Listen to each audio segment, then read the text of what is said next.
Sanjay creations में आपका स्वागत है दोस्तों। ये कहानी गरीबी, संघर्ष और अटूट हौसले की लंबी कहानी है और इसका अंत आपको एक बहुत ही सकारात्मक संदेश देगा।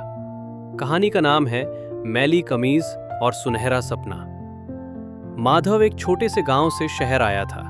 उसके पास ना तो कोई डिग्री थी और ना ही कोई सिफारिश, बस एक बूढ़ी माँ का आशीर्वाद और छोटा भाई छोटू था जिसे वो पढ़ा लिखा कर एक बड़ा आदमी बनाना चाहता था। शहर में माधव ने एक कंस्ट्रक्शन साइट पर ईंटें ढोने का काम शुरू किया।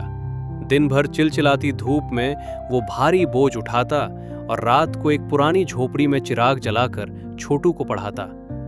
एक रात तेज बारिश हुई और उनकी झोपड़ी की छत ढह गई।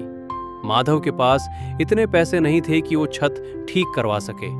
अगले ही दिन कंस्ट्रक्शन साइट के ठेकेदार ने माधव की मजदूरी काट ली, क्योंकि वो काम पर देरी से पहुंचा था।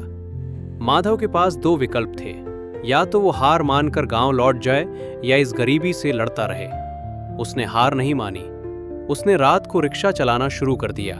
अब वो दिन में मजदूरी करता और रात को रिक्शा चलाता। उसकी आंखें हमेशा नींद से भरी रहती, लेकिन छोटू की किताबों को देखकर उसकी थकान मिट जाती।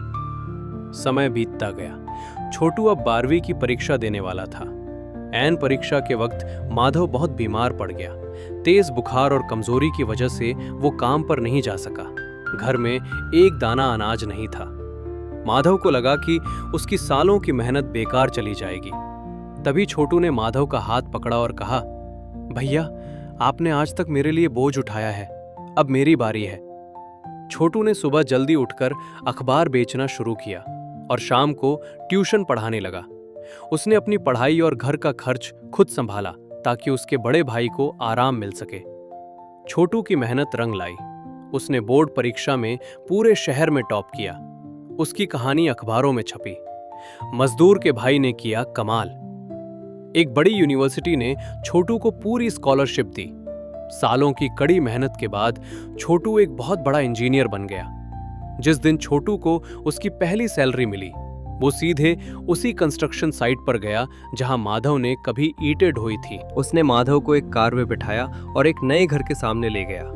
घर के दरवाजे पर बड़े अक्षरों में लिखा था, माधव सदन, बड़े भाई का पसीना और मेरा स्वाभिमान। छोटू ने माधव के पैर छुए और रोते हुए कहा, भैया, आपने मुझे फटी जेब और खाली पेट में भी सपने देखना सिखाया। आज जो कुछ भी हूं, आपकी उस मैली कमीज की वजह से हूं, जिसने मेरा भविष्य उजला कर दिया। माधव की आंखों में आंसू थे, लेकिन आज वो आंसू दुख के नहीं बल्कि जीत और गर्व के थे। परिस्थितियां चाहे कितनी भी विपरीत क्यों ना हो, अगर मेहनत सच्ची है और इरादे नेक, तो गरीबी की जंजीरें एक ना एक दिन जरूर टूटती हैं। संघर्ष लंबा हो सकता है, लेकिन उसका फल हमेशा मीठा होता है। धन्यवाद।